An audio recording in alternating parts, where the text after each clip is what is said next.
My boyfriend publicly humiliated me on TikTok, calling me the most hideous girl he's ever been with before dumping me. So I disappeared without a word. This morning, after ignoring 37 missed calls, I opened my door to find him sobbing on his knees. So Derek and I have been together for almost 3 years.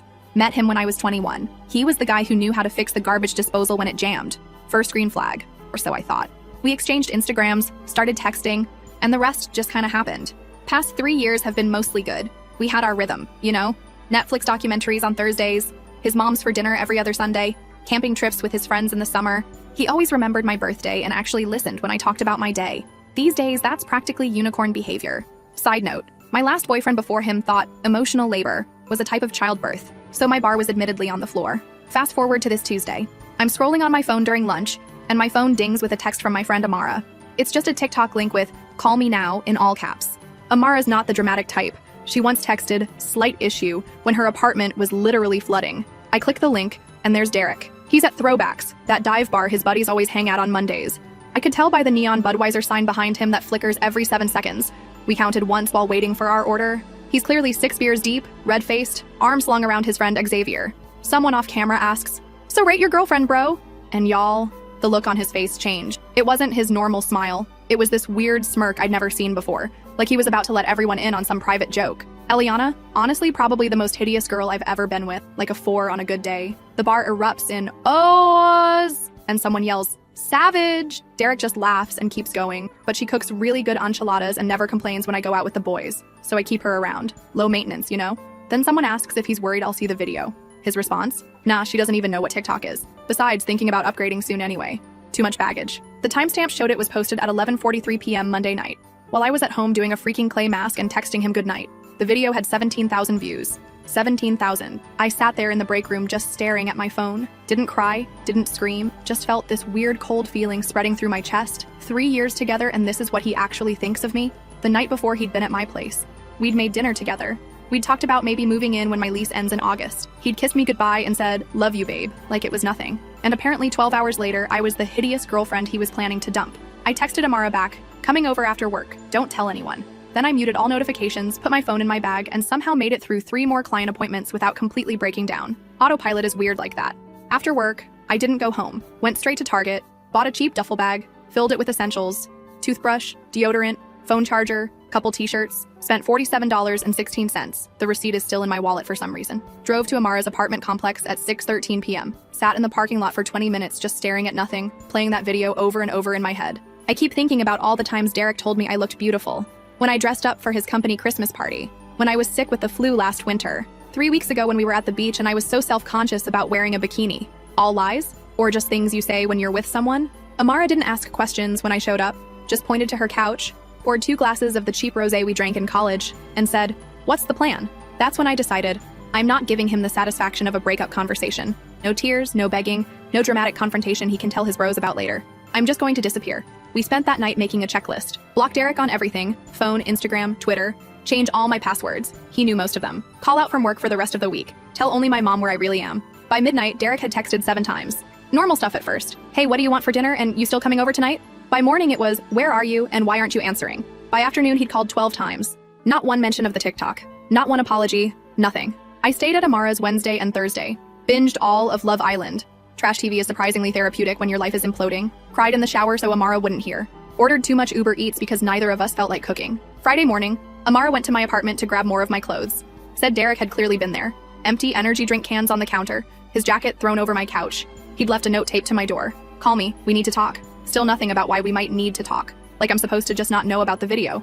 The TikTok mysteriously disappeared from his account on Thursday night. Too late though. It had already been screen recorded and was making rounds in our friend group. My phone was blowing up with, "Are you okay?" texts from people I haven't talked to in months. Weekend was a blur of ignoring calls from unknown numbers. Derek using his friends' phones once he realized I'd blocked him, and jumping every time someone knocked on Amara's door. Margaret from my old community college group chat sent me screenshots of Derek's Instagram stories. Vague posts about missing someone and biggest mistake of my life, with sad song lyrics. Classic damage control. Sunday night, 26 missed calls. Monday morning, 32. I finally went back to work on Monday. My manager hugged me when I walked in. Apparently the video had made it to her FYP too. Told me to take another day if I needed it. I said no, I needed normal. Needed to focus on something other than the dumpster fire that was my relationship. Derek showed up at the salon during my lunch break. I hid in the supply closet while my coworker told him I wasn't there. Heard his voice, that familiar low rumble I used to love, through the door. Sounded tired? Good. By Tuesday morning, exactly 1 week since I'd seen the video, the missed call count was at 37. His latest text just said, please. I needed to swing by my apartment for my mail, had a package that needed signature. Figured 8 a.m. was safe since Derek usually leaves for work at 7:30. I was wrong. I unlocked my door and there he was, sitting on my welcome mat, the one he gave me that says, home is where the Wi-Fi connects automatically. He looked up when he heard my keys. Y'all, the man was a wreck. Hadn't shaved, dark circles under his eyes, wearing the same Metallica shirt he'd had on in his Instagram story from 2 days ago. When he saw me, he literally crumpled, not in a fake dramatic way, like his body physically gave out. On his knees, tears immediately streaming, saying my name over and over. I just stood there, keys still in hand, felt nothing, then everything, then nothing again. Eliana, please, I'm so sorry. I don't know why I said those things. I was drunk, the guys were pressuring me. I never meant any of it, please just talk to me. I cut him off. I saw what you really think of me. There's nothing to talk about. Stepped around him like he was a piece of furniture. Got my mail, walked back to my car. He followed me to the parking lot, still crying, still begging. Got in my car, locked the doors, drove back to Amara's. He called 5 more times before I even made it across town. So that brings us to now. It's been exactly 8 days, 4 hours, and 22 minutes since I saw that video. Since I realized the person I trusted most in the world sees me as a convenient placeholder until something better comes along. I don't know what happens next. Part of me, a small stupid part, misses him. Misses the routine. Misses believing I was loved. I keep replaying his words from the video. Hideous. Upgrade. So casual. So cruel. 3 years together and that's what I'm worth? We'll update when there's more to tell. For now, I'm just taking it one day at a time. First update. Y'all remember me? The girl whose boyfriend of 3 years called her hideous on TikTok and then had the audacity to act shocked when she disappeared? Yeah, that's still me, unfortunately. First of all, thank you for all the support on my last post. It's been exactly 17 days since I saw that video, and 9 days since Derek showed up crying on my doorstep. Let me tell you, things have gotten weird. So after I left Derek in the parking lot that morning, Tuesday 8:43 a.m. according to my car's timestamp, I drove straight back to Amara's place in full zombie mode. The whole drive, my phone kept lighting up with calls. Derek had apparently moved on to using his mom's phone to reach me, which is a special kind of desperate. When I got back to Amara's, I just sat in her kitchen staring at the faded, live laugh tequila magnet on her fridge. I couldn't cry anymore. It was like my emotions had finally reached their data limit for the month. Amara came home from her shift around 2 p.m. and found me in the exact same position, still in my coat. She just sighed, handed me a White Claw from the fridge, lime, the superior flavor, and said something that actually made me think. She asked if I'd been noticing red flags with Derek all along, but had just been filtering them out. At first, I was defensive. Derek and I had a good relationship. He remembered my birthday. He watched The Bachelor with me even though he hated it. He never complained when my hair clogged the shower drain. The bar is literally in hell these days, and I thought he was clearing it with room to spare. But then, Amara started asking specific questions. Did Derek ever make jokes about my appearance before? Well, there was that time he said my favorite jeans made me look kind of wide, but in a cute way. And when I got highlights last summer, he asked if the salon meant to make them that brassy. And he did have a weird habit of pointing out celebrities he found attractive. Always the super thin, no makeup types who look nothing like me. Did Derek support my goals? I mean, he said he was proud when I got promoted last year, but also suggested maybe I shouldn't take it because the stress might be too much. When I talked about maybe going back to school someday, he always changed the subject to how expensive it would be. Did Derek have equal standards for our relationship? Thinking about it? Not really. If I was 15 minutes late meeting him, I'd get a series of increasingly annoyed texts, but he could cancel plans last minute to hang with the boys, and I was supposed to be cool with it. By the time we finished our White Claws, I had this sinking feeling in my stomach. The TikTok wasn't some bizarre out-of-character moment. It was just the first time I'd seen what had been there all along, without the filter of wanting to believe we were perfect. That night, Derek escalated to a new level.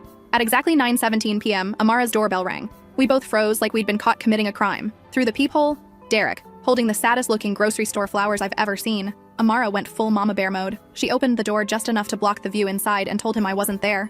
I could hear his voice cracking as he begged her to just let him talk to me for 5 minutes. Said he hadn't slept in days. Said he'd lost 7 pounds. Said he'd do anything to fix this. After Amara finally got him to leave, she found a handwritten letter he'd slipped under the door. 8 pages. 8. Front and back. I have to admit, I read it twice. It was a lot. Tear stains on the paper. Promises to spend the rest of my life making this up to you. Explanations about how he was drunk, how his friends were peer pressuring him, how he'd been having a bad day at work. Classic deflection bingo. But one line actually got to me. I said those horrible things because I'm insecure and afraid you'll realize you're too good for me. For about 20 minutes, I actually considered calling him. That's how messed up my brain was.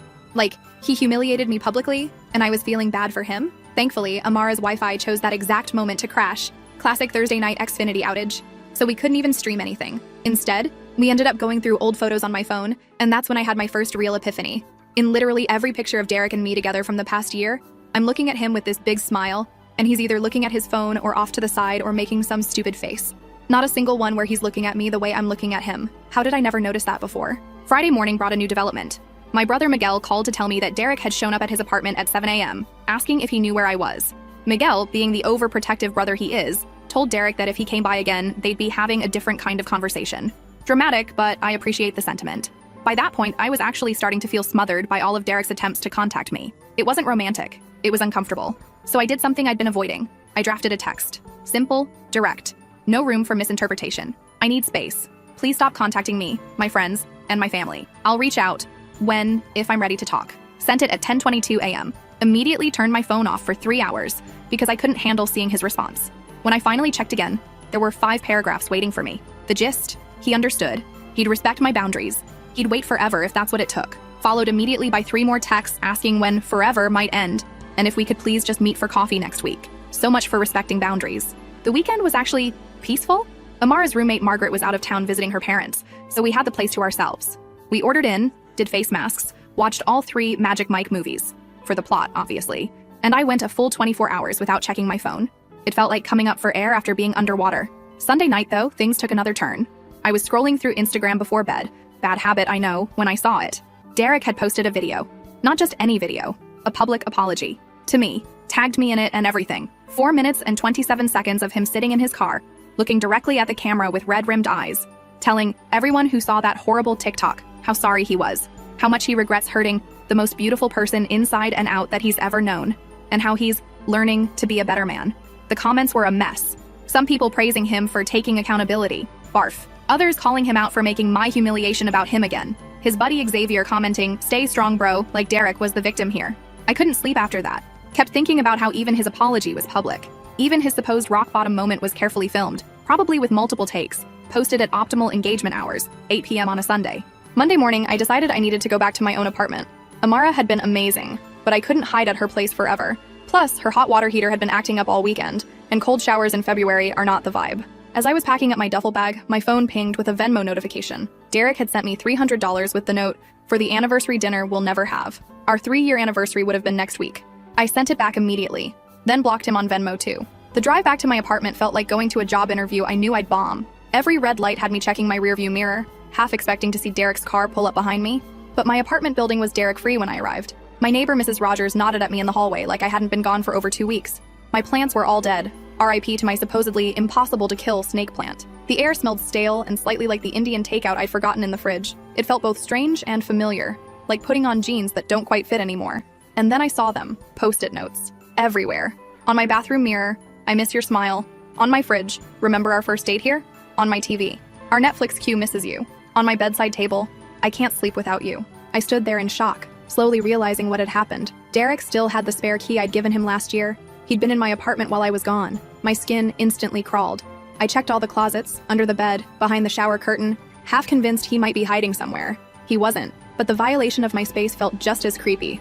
I called my landlord immediately and explained the situation. He agreed to change my locks the next morning. Then I systematically went through my apartment, removing every single post-it note and ripping them into tiny pieces. Petty? Maybe. Satisfying? Absolutely. That night was my first one back in my own bed. And I won't lie, it was weird. I kept waking up expecting to feel Derek's weight on the mattress. My brain hadn't caught up to the reality that we were over. Tuesday morning, yesterday, I was making coffee when someone knocked on my door. My heart stopped for a second before I remembered Derek's key wouldn't work anymore. It wasn't Derek. It was Xavier. Xavier, who had been in that TikTok video, laughing along while Derek called me hideous. Xavier, who I'd been friends with before I even met Derek. Xavier, who had apparently come as Derek's ambassador. He looked uncomfortable, shifting from foot to foot in the hallway. Started with small talk about the weather. Seriously? Before finally getting to the point, Derek was in a really bad place and just wanted 5 minutes to explain himself. I asked Xavier if he remembered laughing in that video. He had the decency to look ashamed, said he was drunk and just going along with the guys, then hit me with this gem. He didn't mean any of it, Eliana. You know how guys talk when they're together. I don't want to be with someone who talks like that with his friends, drunk or sober. I don't want to wonder what he says about me when I'm not around. I don't want to be with someone who needs a public meltdown and a friendship intervention to realize he values me. I thanked Xavier for coming by, told him I hoped Derek would feel better soon, and closed the door. Last night, I went through my phone and unfollowed Derek on every platform we were still connected on. Took down the photos of us from my apartment walls. Packed up the hoodie he always left at my place and the Xbox controller he used when he came over. Put them in a box in my closet.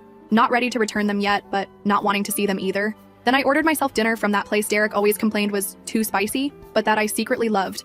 Ate it while watching The Last of Us, which Derek refused to watch because he doesn't like zombie shows. Used the fancy bath bomb my mom got me for Christmas that I'd been saving for a special occasion. Around midnight, my phone lit up with a text from a number I didn't recognize. It's Derek. Please don't block this number. I just need to know one thing. Did those 3 years mean anything to you? Because they were everything to me. I stared at those words for a long time. 3 years. 3 years of inside jokes and holiday dinners and lazy Sunday mornings. 3 years of building a life I thought we'd share forever. And also 3 years of small criticisms dressed as jokes. 3 years of walking on eggshells around his moods. 3 years of making myself smaller to make him comfortable. I didn't reply. Just added the number to my blocked list and turned off my phone. This morning, I woke up and did something I haven't done in 2.5 weeks. I made a plan for me. Not a reaction to Derek, not a hiding strategy, just a normal day for myself. But as I was heading out to grab coffee, I saw something that stopped me cold. Derek's profile picture on Instagram had changed to a photo of us. From last summer at his cousin's wedding, my head on his shoulder, both of us smiling. It shouldn't matter. It shouldn't affect me at all. But it did. We'll update again when there's more to tell. For now, I'm taking it day by day and remembering what my grandma always said. Sometimes the trash takes itself out. Second update. Y'all, I wasn't planning on updating so soon, but the past week has been a lot, and I need to process. It's been exactly 32 days since I saw that video. 1 month of rebuilding my life without someone who I thought was my future. And honestly, some days are better than others. The weirdest thing happened last Saturday. I was at Target, my emotional support store, don't judge, picking up some new sheets because I finally decided to get rid of the gray ones Derek always said brought out the blue in his eyes. Gag. I was debating between sage green and terracotta when I noticed a woman staring at me from the end of the aisle. At first, I thought maybe I had something on my face or toilet paper stuck to my shoe. Wouldn't be the first time. But then she walked over, looking super uncomfortable, and asked if I was the girl from Derek's TikTok. My stomach instantly knotted up. It's one thing to be humiliated online. It's another to be recognized by strangers at Target on a random Saturday while wearing no makeup and yesterday's messy bun. Before I could even respond, she launched into this awkward apology, saying she'd been one of the people who commented something mean on the original video but felt terrible after seeing Derek's public apology and realized how wrong cyberbullying is. Her exact words. I just stood there clutching my terracotta sheets, decision made by panic apparently, while the stranger had her character development moment in the home goods section. When she finally stopped talking, I managed to say thanks, it's fine, good talk, and speed walk to checkout. Sat in my car for 20 minutes afterward with the AC blasting even though it was only 62 degrees outside. That's when it hit me. I'm not just Eliana anymore. To some people, I'm the girl from the TikTok. My humiliation has become my identifier, and that realization made me angry in a way I hadn't felt before. Not sad angry like I'd been for weeks. Pure, energizing, get shit done angry. Sunday morning, I woke up at 6:13 a.m., couldn't sleep, and made a list in my notes app. Cut my hair. Always wanted to try a law, but Derek liked it long. Join that kickboxing class Amara keeps talking about. Finally apply for that certificate program I've been putting off. Redecorate my bedroom. No more masculine-friendly color scheme. Download a dating app. By 11 a.m., I'd already crossed off number 1. Walked into Supercuts without an appointment. Living dangerously LOL. And chopped off 7 inches of hair. The stylist kept asking if I was sure. If I needed more time to think about it. If someone had talked me into it. Told her nope. Just needed a change. She didn't need to know I was mentally naming each snip of the scissors after something Derek had said to me over the years. You'd look better with more defined eyebrows. Snip. No guy wants a girl who eats more than him. Snip. Your laugh is kinda loud sometimes. Snip. When she spun me around to see the final result, I barely recognized myself. In a good way. My neck felt lighter. My head felt lighter. Hell, my whole being felt lighter. Posted a selfie on Instagram when I got home. Just me with my new hair, sunlight from my kitchen window, and the caption, "New month, new me." Within an hour, it had 87 likes, including from Xavier and 2 of Derek's other friends. Petty satisfaction? Maybe, but I'll take the small wins. Monday brought item number 2 on my list. Dragged myself to Amara's kickboxing studio at an ungodly hour, convinced I'd make a fool of myself. The instructor, Margaret, coincidentally the same name as Amara's roommate, kept us moving so fast I didn't have time to feel self-conscious. By the end, I was drenched in sweat, and my arms felt like overcooked spaghetti, but also strangely powerful. Checked my phone after class to find 3 missed calls from unknown numbers, Derek's new burner phone tactic, and 1 text from Xavier asking if we could talk sometime. Left him on red, not ready for that conversation yet. Tuesday. I finally tackled item number 3 and applied for that digital marketing certificate I've been considering for ages. Derek always said it was a waste of money since I already have a stable job. Took me 43 minutes to fill out the application, another 20 to write the short personal statement, and about 3 seconds to hit submit before I could overthink it. Had a mini panic attack immediately after, wondering if I was making a huge mistake. Called my mom, who talked me down in her usual way. Half encouragement, half, I don't understand why you're complicating your life, but I support you anyway. Wednesday was when things got intense. I was at the grocery store when my phone started blowing up with texts from Amara. Call me now. Derek is on Instagram Live. He's talking about you. It's bad. I abandoned my cart in the middle of the cereal aisle, sorry, underpaid grocery store workers, and ran to my car to watch the train wreck. Sure enough, there was Derek, clearly drunk at 2 p.m. on a Wednesday, red-faced and slurring, talking directly to the camera about how he'd lost the love of his life and didn't know how to go on. The comments were rolling in fast. mostly people telling him to get help or turn off the live. But he just kept going, reading some comments aloud and ignoring others. Then he said something that made my blood freeze. I know she's watching this. Eliana, I'm coming over tonight. We need to talk this out. I'm not taking no for an answer anymore. I immediately called Amara in full panic mode. She offered to come stay with me, but I ended up calling my brother Miguel instead. He's closer to my apartment and frankly, more intimidating if Derek actually showed up. Miguel arrived at 5:30 p.m. with his girlfriend Tanya and enough overnight stuff for a week. Told me not to argue, they were staying until this dude gets the message. Made himself at home on my couch, connected his Nintendo Switch to my TV, and proceeded to act like this was all totally normal. By 8 p.m., I'd almost convinced myself Derek's threat was just drunk talk. By 9 p.m., I was starting to relax. By 9:47 p.m., the doorbell rang. Miguel answered while Tanya and I stood back. I could hear Derek's voice, slurred and emotional, demanding to see me. Miguel's responses were low and calm. I couldn't make out the words, but the tone was clear. After about 5 minutes, I heard my door close. Miguel came back looking annoyed but calm. Said Derek had finally left after Miguel convinced him this wasn't a good time. Understatement of the year. Also mentioned that Derek looked rough and smelled like he'd bathed in Jack Daniels. I slept terribly that night, jumping at every sound outside my window. Kept thinking about how different things were just 5 weeks ago, when I still believed Derek was the one, when I still thought I knew him. Thursday morning, I woke up to a text from a number I didn't recognize. This is Derek's mom. I'm worried about him and don't know what to do. He won't eat, barely sleeps, lost his job yesterday for showing up drunk. I know you don't owe him anything, but please call me. Talk about emotional manipulation. She'd always done this. Treated Derek like he couldn't possibly handle consequences, swooping in to fix everything. One of many red flags I'd ignored. I showed the text to Miguel, who advised ignoring it. But something about it bothered me all day. Not guilt exactly, but a nagging feeling that this situation was spiraling beyond what I'd intended. Around 3 p.m., I decided to text her back. I'm sorry Derek is struggling, but I'm not responsible for his choices or his healing. Please encourage him to get professional help. She responded immediately. He made a mistake. Everyone deserves forgiveness. I didn't reply. Some mistakes change how you see a person forever. That evening, something unexpected happened.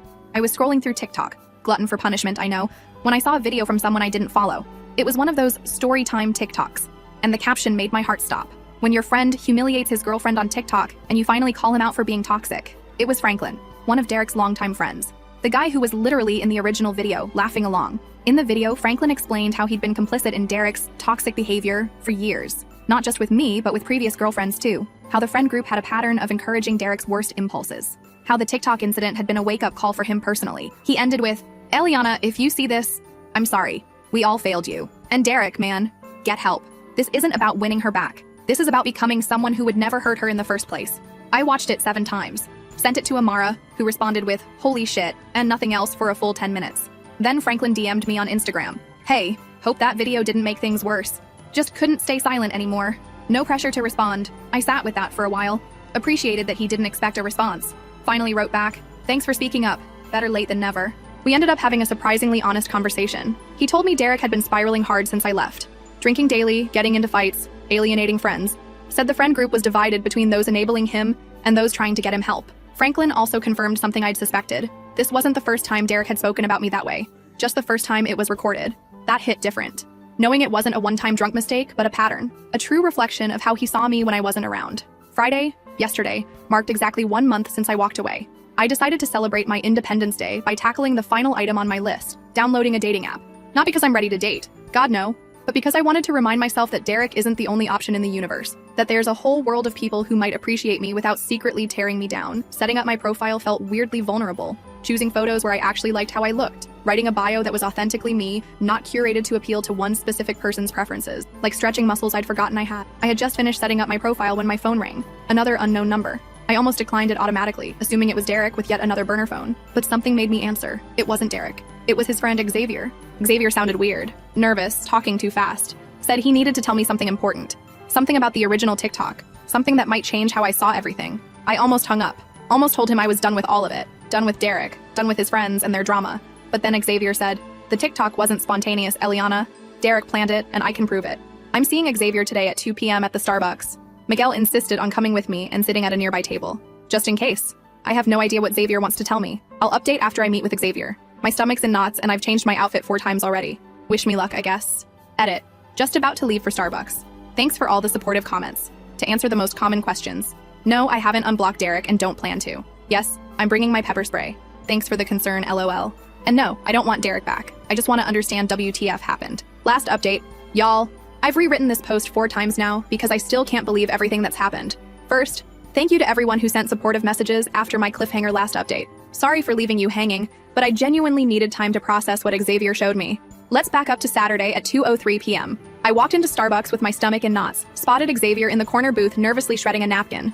Miguel took his position at a table near the door, looking very obvious despite his disguise of sunglasses worn indoors. Xavier looked rough, not Derek-level disaster, but definitely stressed. Dark circles under his eyes, hair unwashed, wearing the same shirt I'd seen him in at least 3 times on Instagram recently. The first 5 minutes were painfully awkward. He apologized about 17 different ways for his part in the TikTok situation. I just sipped my latte and waited for him to get to the point. Finally, he pulled out his phone. Before I show you this, you need to know I didn't find it until yesterday. I was going through some old group chats trying to find a pizza place we ordered from once, and I saw this thread that Derek started about a month before. You know, he slid his phone across the table. It was opened to a WhatsApp group chat titled Weekend Warriors, eye roll, with Derek, Xavier, Franklin, and 2 other guys. The messages were from 5 weeks before the TikTok incident. Derek, need your help with something, boys. Franklin, what's up? Derek, trying to figure out how to break up with E. Xavier, whoa, for real? Thought you guys were looking at places together? Derek, yeah, that's the problem, she's getting too serious. Plus, I met someone at the gym. I felt my face getting hot as I scrolled. Derek went on to explain that he'd been talking to, his words, a girl named Adriana for almost 3 months. But he was worried about how I'd react to a breakup since we shared so many friends and she can get emotional. Excuse me. As I kept reading, it got worse. Derek was literally asking his friends for advice on how to make me break up with him so he could look like the good guy. Their suggestions ranged from gradually becoming more distant to picking fights over nothing to, and this is what made me nearly drop the phone, just be an asshole on social media so she sees it and dumps you. The last message in the thread was from Derek. TikTok might be the move. She never checks it anyway. I looked up at Xavier, who couldn't meet my eyes. Why show me this now? I asked. He explained that after our last conversation, he'd been feeling increasingly guilty about his part in everything. Said he'd assumed the TikTok was just drunk stupidity, not a calculated move. Didn't know about Adriana until he found these messages. Derek's been lying to everyone, Xavier said, telling us how heartbroken he is, how he made the biggest mistake of his life. Meanwhile, he's still texting Adriana. I saw them together at Chipotle yesterday. It was like the final puzzle piece clicking into place. The TikTok wasn't a drunken mistake, it was deliberate. Just a plan that backfired when I disappeared instead of confronting him. I sat there for a moment, trying to process the fact that not only had Derek intentionally humiliated me online, but he'd done it to escape our relationship and be with someone else. And now he was playing the devastated boyfriend role to save face with everyone. I thanked Xavier for showing me the truth, then walked out of Starbucks with Miguel trailing behind asking 70 questions I wasn't ready to answer. That night, I made a decision. After 37 days of silence, I was going to talk to Derek, on my terms. Not to get back together, that ship had sailed, hit an iceberg, and sunk to the bottom of the ocean, but to let him know that I knew everything. Sunday morning at exactly 10 a.m., I texted Derek from my real number. We need to talk, today, 2 p.m., Java Hut on Main, don't be late. He responded within 12 seconds. I'll be there. Thank you, Eliana, I love you. Spoiler alert, he does not in fact love me. I spent the next 3 hours oscillating between absolute certainty and complete panic. Changed my outfit 4 times. Practiced what I wanted to say in the mirror like I was preparing for a job interview. Called Amara twice to talk me off the ledge. Arrived at Java Hut 20 minutes early to secure the corner table with my back to the wall. Tactical positioning. Ordered a chai latte I had zero intention of actually drinking. Derek walked in at 1:58 p.m., scanning the cafe until he spotted me. He looked better than I expected. Showered, shaved, wearing the blue button-down I'd given him. For a split second, my heart did that familiar flip it always did when I saw him. Then I remembered the WhatsApp messages. He reached for a hug, which I avoided by gesturing to the chair across from me. His face fell, but he sat down, launched immediately into what sounded like a rehearsed speech about how sorry he was, how much he missed me, how the past month had been the worst of his life. I let him talk for exactly 2 minutes. Then I placed my phone screen up between us, open to the screenshots Xavier had sent me of the group chat. So, who's Adriana? I asked. The look on his face, y'all. It was like watching someone get hit with a taser. His mouth opened and closed like a fish gasping for air. Xavier shouldn't have. Just tell me the truth, Derek, for once. The next 20 minutes were illuminating. Once he realized he was caught, the apologies stopped and the excuses started. Adriana was just a friend at first. Sure, Jan. He'd been confused about our relationship for months. He thought 3 years was too long to be with one person in your 20s. The TikTok was stupid, but he never thought I'd see it. I panicked when you disappeared, he admitted. I realized I'd made a huge mistake. Adriana wasn't worth losing you over. That's when it clicked. He wasn't devastated about hurting me. He was devastated about looking like the bad guy, about losing control of the narrative, about everyone knowing what he'd done. I took a sip of my cold chai and said the words I'd been practicing all morning. I'm not here to get back together, Derek. I'm here to tell you that I know everything, and I'm done. Don't contact me, my friends, or my family again. We're over. His eyes welled up with tears that I'm now 99% sure were performative. But I love you, he said. We can fix this. I'll do anything. If you loved me, you wouldn't have spent 3 months planning how to humiliate me so you could be with someone else. I stood up, gathering my purse and jacket. That's when he played his final card, one I wasn't expecting. I broke the lease on my apartment, he blurted out. I've been staying with my mom. I thought we'd be moving in together next month like we planned. For a brief, insane moment, I felt guilty. Like I was the one ruining his life. Then I remembered the cold calculation of those messages, planning exactly how to break my heart in the most public way possible. You should call Adriana, I said. I'm sure she has room at her place. And then I walked out. No dramatic exit, no scene, just done. He texted 17 times in the next 2 hours, switching from apologetic to angry to desperate and back again. I didn't reply to any of them, just took screenshots and sent them to Amara with the caption, "The audacity continues." Around noon, my phone lit up with a text from an unknown number. My first thought was, here we go again, but it wasn't Derek. It was Adriana. Hi, Eliana. You don't know me, but I think we need to talk. Derek's been telling me one story and apparently telling you another. We met for coffee that afternoon. I've consumed enough caffeine this week to power a small city. Turns out, Adriana had no idea Derek had a girlfriend until 2 weeks ago, when she saw his public apology TikTok. He'd told her he was single, had been for months, and was dealing with a crazy ex who couldn't let go. Sound familiar? The craziest part? She's actually nice. We ended up talking for 3 hours, comparing notes on Derek's lies. She showed me texts where he was telling her he loved her. The same day he was leaving sobbing voicemails on my phone. By the end of our conversation, we were following each other on Instagram and had made tentative plans to check out a new wine bar that's opening next month. Trust issues, solidarity, I guess. That night, I finally did something I'd been putting off. I unblocked Derek on Instagram, just temporarily, and went to his profile. His story from 3 hours earlier was a black screen with the song Glimpse of Us playing, Joji's sad boy anthem, so on brand, and the text, "Sometimes you don't know what you have until it's gone." His profile picture was still us from last summer. His most recent post? A throwback photo of us from our second anniversary with the caption, "I'd give anything to go back." Meanwhile, Adriana had sent me screenshots of him texting her that same day, asking if she wanted to hang out later. I've never felt more certain of a decision in my life. Yesterday marked exactly 40 days since I discovered the TikTok. 6 weeks of pain, anger, confusion, and finally, clarity. I officially blocked Derek on every platform, changed my number this morning, told my landlord under no circumstances should he ever be allowed into the building. And then I did something just for me. Remember that digital marketing certificate I applied for? I got accepted yesterday. Classes start next month, paid the deposit with money I'd been saving for the apartment Derek and I were supposed to share. Last night, Amara, Miguel, and a few other friends came over for an impromptu goodbye Derek party. We ordered pizza, drank cheap wine, and took turns reading the increasingly desperate texts he'd sent over the past weeks. Toxic, I know, but also weirdly cathartic. At one point, Miguel asked if I was sad about wasting 3 years with Derek. And the thing is, I'm not. Those years weren't a waste. They were a lesson. About red flags I'll never ignore again. About my own resilience. About the kind of relationship I actually deserve. This morning I woke up to a notification that Derek had tagged me in a new Instagram post. My finger hovered over the view button for about 3 seconds before I realized I don't care what it says. His words have no power over me anymore. Instead, I deleted the notification, made my coffee, and sat on my balcony watching the sunrise. So I guess this is officially the end of this saga, y'all. Edit.